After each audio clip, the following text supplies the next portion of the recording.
Piercing cries echoed through the night flight from Zurich to New York. Passengers in business class began frowning, some covering their ears, others sighing heavily. In the front row, CEO Clara Hayes, in an expensive white suit, struggled with a red-faced baby, crying and hiccuping. A flight attendant approached. "Ma'am, could you soothe the baby more quietly?" She burst into tears, desperate. "I've tried everything." Suddenly, a calm male voice rose from the row behind. "Excuse me, may I hold the baby for you?" She turned. The man was an economy-class passenger. 1 minute later, the entire cabin fell silent. The baby slept peacefully in his arms. Ethan Cole, 38 years old, mechanical engineer, single father, lost his wife to birth complications. Clara Hayes, 33 years old, CEO of a medical technology company, single mother, living under pressure and fear of judgment. Anna, 9 months old, Clara's daughter, sensitive to noise, always cried when flying. Ethan was returning to New York after completing an engineering project in Europe. He chose economy to save money, carrying a small bag of gifts for his daughter at home. In the front of business class, Clara, powerful CEO, had just closed a $200 million deal. But beneath her cold exterior, she was a lonely mother, afraid her child's crying would make others look down on her. When the plane took off, the crying began, nonstop, tireless, with no way to stop it. Passengers grew irritated. Flight attendants were flustered, her face reddened, sweat pouring. A man from economy class stood, walked forward, voice gentle. "I have 2 daughters. I've flown a lot. May I try?" She was stunned, not believing an ordinary man could help. But in his calm gaze, she saw something real. He gently took the baby, walked toward the back of the cabin, humming softly, touching her back lightly. Within minutes, the baby stopped crying, sleeping soundly on his shoulder. The entire business class went silent. An elderly passenger whispered, "I've never seen anyone calm a baby that fast." Clara watched, tears falling, not from surprise, but because it had been so long since anyone had been this gentle with her child. But Ethan's ability to soothe babies came from tragedy, not just experience. 6 years ago, he and his wife Sarah had been expecting twins, girls. They'd picked names, Lily and Rose, had painted a nursery with 2 cribs, had imagined their future with 2 little ones. The pregnancy had seemed normal until week 37. Sarah had complained of severe pain. They'd rushed to the hospital, emergency C-section, everything happening too fast. Sarah had hemorrhaged, massive blood loss. The doctors had focused on saving her, and in those critical minutes, Lily had been born still. Silent, gone before she'd ever taken a breath. Rose had survived, barely, premature at 4 pounds, fragile lungs, spent 2 months in NICU while Sarah recovered from the trauma, both physical and emotional. Those 2 months had been hell. Ethan had split his time between his wife in one hospital wing and his daughter in another, had learned to hold Rose through NICU incubator ports, had watched monitors tracking every breath, every heartbeat, had prayed to gods he didn't believe in. Sarah had been broken, not just physically. The loss of Lily had shattered something in her, postpartum depression compounded by grief. She'd looked at Rose and seen the twin who wasn't there, had struggled to bond, had needed psychiatric care. Ethan had carried it all, the grief, the fear, the responsibility, had learned everything about infant care because Sarah couldn't, had become Rose's primary caregiver from day one. And then, just when they thought the worst was over, Sarah had developed sepsis, hospital-acquired infection. Despite antibiotics, despite everything, she died 3 months after giving birth. The funeral had been small. Ethan standing at the grave holding a 3-month-old, burying both his wife and the daughter he'd never met. 2 caskets, one large, one heartbreakingly tiny. Ethan had been left with an infant daughter and a grief so vast he could barely function. But Rose needed him, so he'd learned. Had become expert at soothing her cries, recognizing her needs, reading her tiny signals. He'd learned that babies cry for specific reasons. Hunger has a different cry than pain. Tiredness sounds different than overstimulation. He'd learned to read Rose's body language, her breathing patterns, the subtle cues that indicated what she needed. He'd also learned that sometimes babies just need to be held, not fixed, not diagnosed, just held by someone whose heartbeat is steady and whose hands are gentle. Every time he held a crying baby, he thought of Lily, the daughter he'd never known, whose silence had been the most painful sound he'd ever not heard. So when he heard Anna crying on that plane, he hadn't just heard a baby in distress. He'd heard Lily, the daughter who'd never cried, and he'd known he had to help. Not for recognition, not for gratitude, but because every baby he soothed was a small redemption for the one he'd lost. A flight attendant later recounted, "He held the baby like she was made of crystal, not afraid of breaking her, but afraid of hurting her." When the cabin lights shifted to nighttime, Clara came to sit beside Ethan. "Can you teach me how to soothe her?" He smiled gently. "There's actually no technique, just a calm heart. I've tried to be calm for 9 months. No, you've been enduring." She went quiet, then sighed. "I just divorced. Everyone said I shouldn't bring my baby on a plane. I just wanted to get home for Christmas." He said softly, "I understand. I also flew with my daughter, right after she lost her mother." She turned to look at him, frozen. "I thought you said you had 2 daughters. One died at birth. The other lives because of a promise that I'd never let her be lonely like her mother was." Clara's throat tightened, watching him soothe the baby back to sleep. "What do you do?" "Engineer. But at home, I'm just a father. And I'm a CEO, but no one calls me a mother." He smiled. "Because you haven't given anyone a chance to see that part of you." She laughed sadly. "Hearing you say that makes me feel so small," he replied. "Sometimes being small is the biggest thing we can return to." But the conversation went deeper as the night wore on. Clara found herself telling him things she'd never told anyone, about the divorce, about her ex-husband who'd wanted her to quit her job to be a real mother, about the board members who questioned whether she could lead a company while raising a child alone, about the constant crushing pressure to prove she could do both, be both, without ever showing weakness. "I haven't slept more than 3 hours a night in 9 months, she confessed. "I'm terrified all the time. Terrified she'll get sick and I'll be in a meeting. Terrified she'll cry in public and people will think I'm a bad mother. Terrified I'll fail at the company and prove everyone right who said I couldn't have it all." "You can't have it all," Ethan said quietly. She looked hurt. "That's what my ex said. No, I mean no one can. Man or woman, CEO or janitor. The idea that we should be perfect at everything is a lie. We're human, we fail, we struggle. The question isn't whether you can do everything, it's whether you can accept help when you need it. I don't know how to ask for help.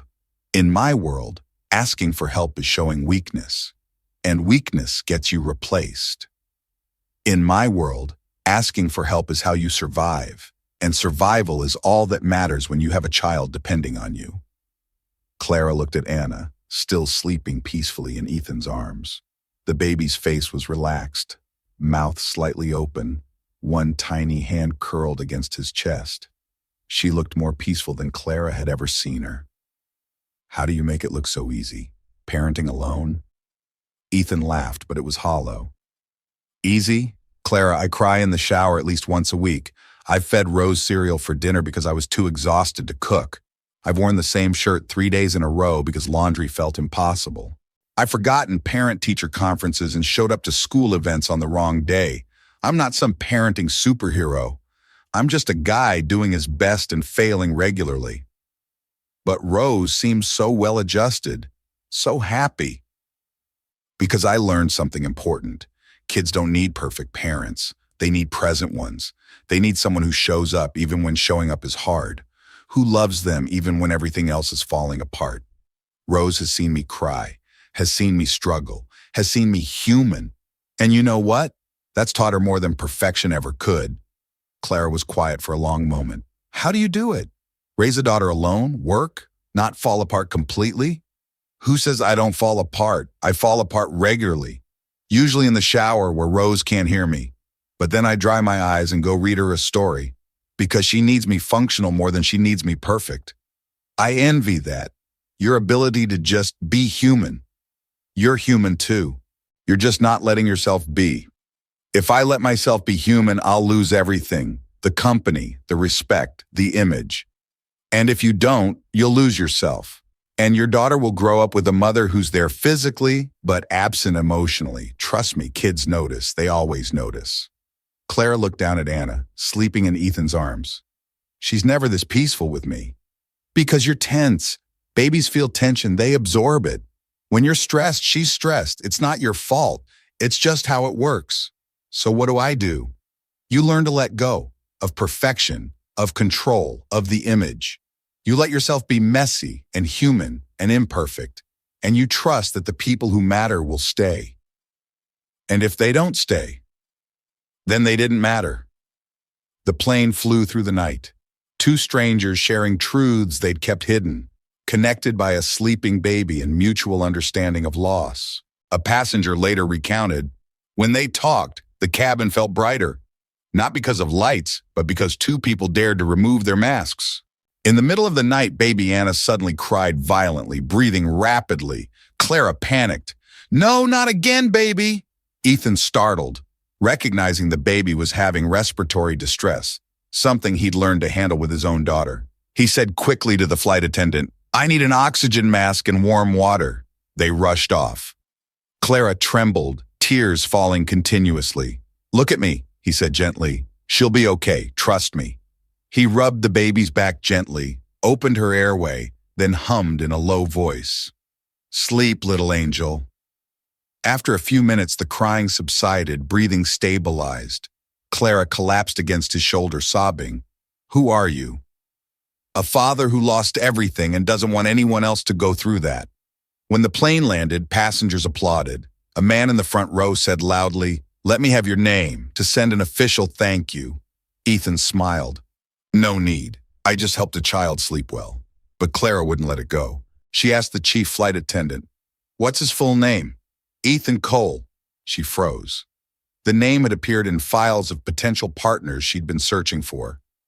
3 days later, Financial News reported, CEO Hayes announces strategic partnership with engineer Ethan Cole, the single father who saved her daughter on a flight. But the medical crisis on that plane had been more serious than anyone realized. Anna hadn't just been crying. She'd been experiencing an allergic reaction to something in the cabin air, or the food Clara had eaten, or the stress hormones flooding through Clara's milk. Her airways had been closing, minutes away from a full respiratory arrest.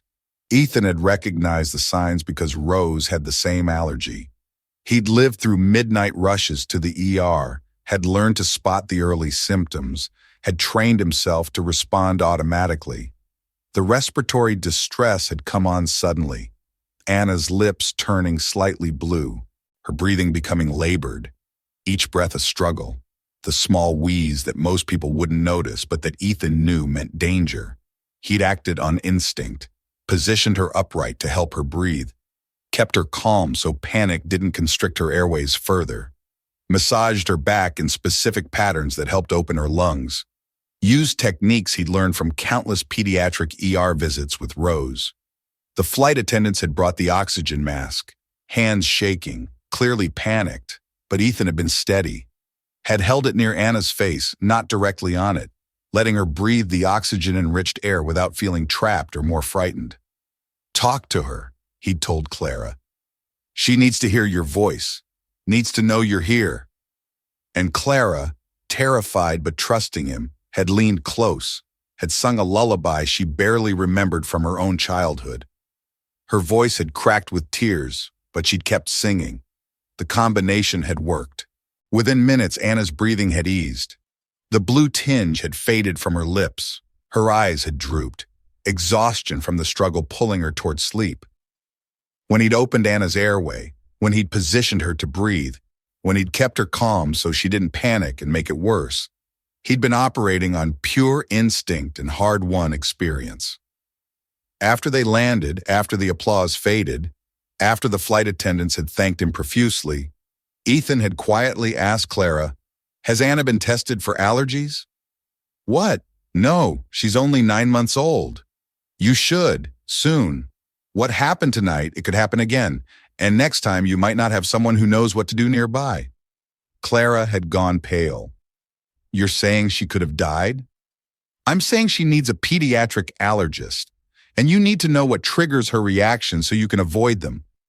This wasn't just crying. This was medical.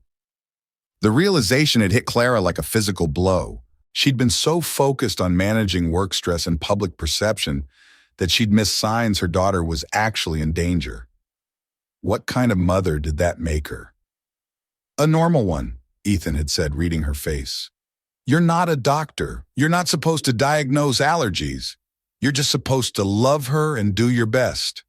And when your best isn't enough, you find people who can help. Like you did tonight. You accepted my help. That's good parenting. But Clara couldn't shake the guilt. For the next week, she couldn't sleep, kept reliving the flight, the crying, the moment she'd realized she might lose Anna, kept imagining what would have happened if Ethan hadn't been there, if she'd been alone with a dying baby and no idea how to save her. She'd taken Anna to 3 different specialists. They'd run comprehensive tests, confirmed severe peanut allergy, as well as sensitivities to several other foods and environmental triggers, put her on an emergency action plan, trained Clara on using an EpiPen, given her a medical alert bracelet for Anna to wear. The allergist had been frank. If the reaction had progressed another 5 minutes without intervention, we'd be having a very different conversation.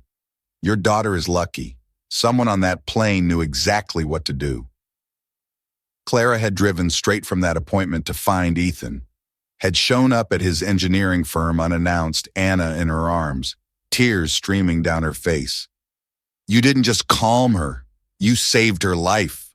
The doctors said if you hadn't intervened, if the reaction had continued, she would have died. And I didn't even know. I thought she was just crying. I've been so focused on work and image that I didn't see my daughter was in medical danger. Ethan had taken her to his office, closed the door, let her cry. You couldn't have known. I only knew because I've lived it. Because Rose has the same allergies. You're not a bad mother. You're just human. And she'd looked him up, found articles about his engineering work, found his company website, found a photo of him with a young daughter, caption reading, Rose, age 6, future engineer.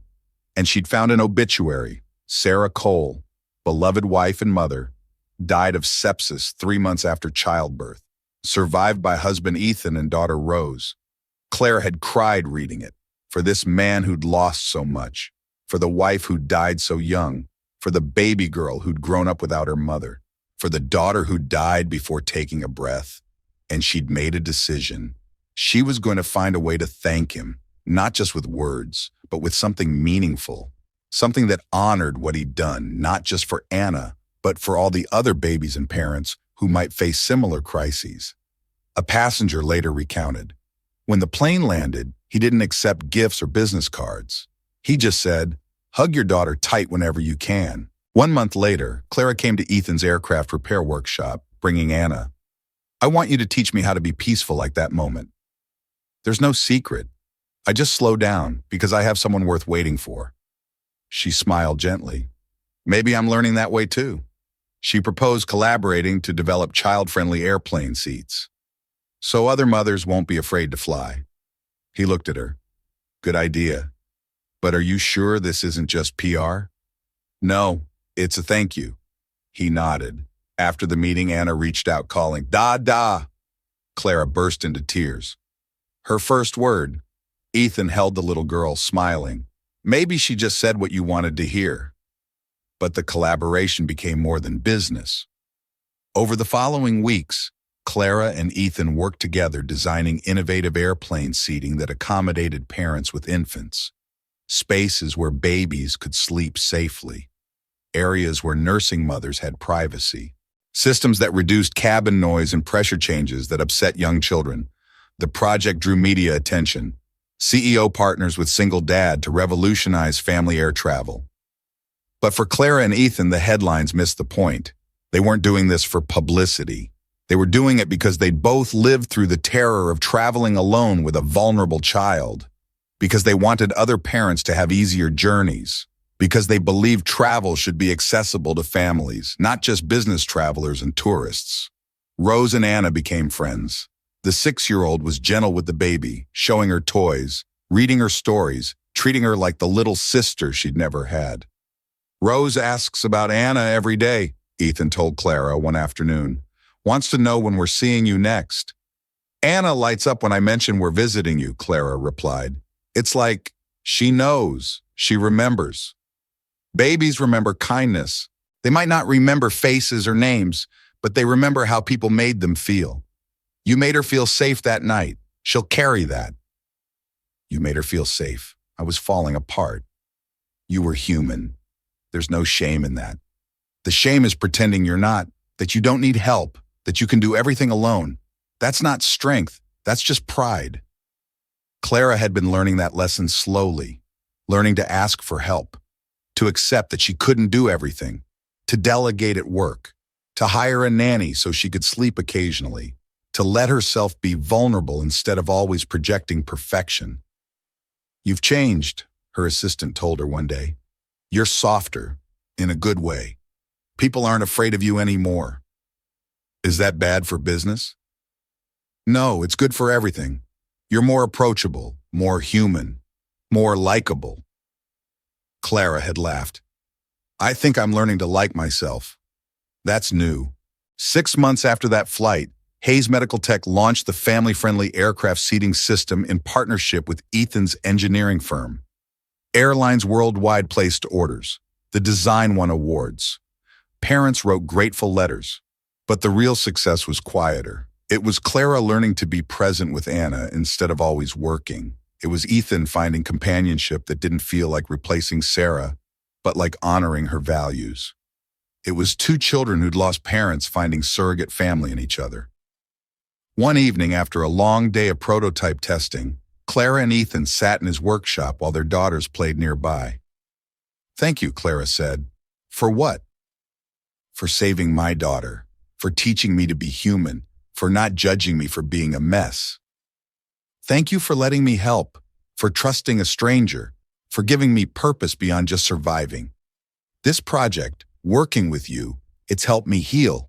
They sat in comfortable silence watching their daughters, 2 parents who'd found connection through crisis. From this day forward, I choose to see struggling parents with compassion instead of judgment. I choose to offer help instead of criticism. I choose humanity over perfection. I will live with kindness. Christmas the following year, Ethan received a card from Hayes Capital. Handwritten text. Thank you for teaching me that sometimes the strongest thing is learning to hold a child.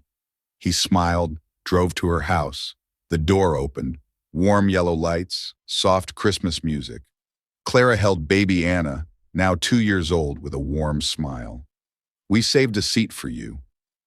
The table had 3 place settings. Ethan stepped in, placed a small gift box. A silver bracelet engraved with hope. Clara said softly, You know, that day on the plane I believed in God for the first time. No, he replied. That's just when your heart opened. But the Christmas gathering was more significant than a simple dinner. Rose and Anna played together under the tree, the 6-year-old teaching the toddler how to arrange ornaments. 2 little girls who'd both lost mothers, finding sisterhood in each other. Clara watched them, tears in her eyes. I never thought Anna would have this, a father figure. A sister figure, a family. Families aren't always blood, Ethan said. Sometimes they're people who choose each other, who show up, who stay. Is that what we're doing? Choosing each other?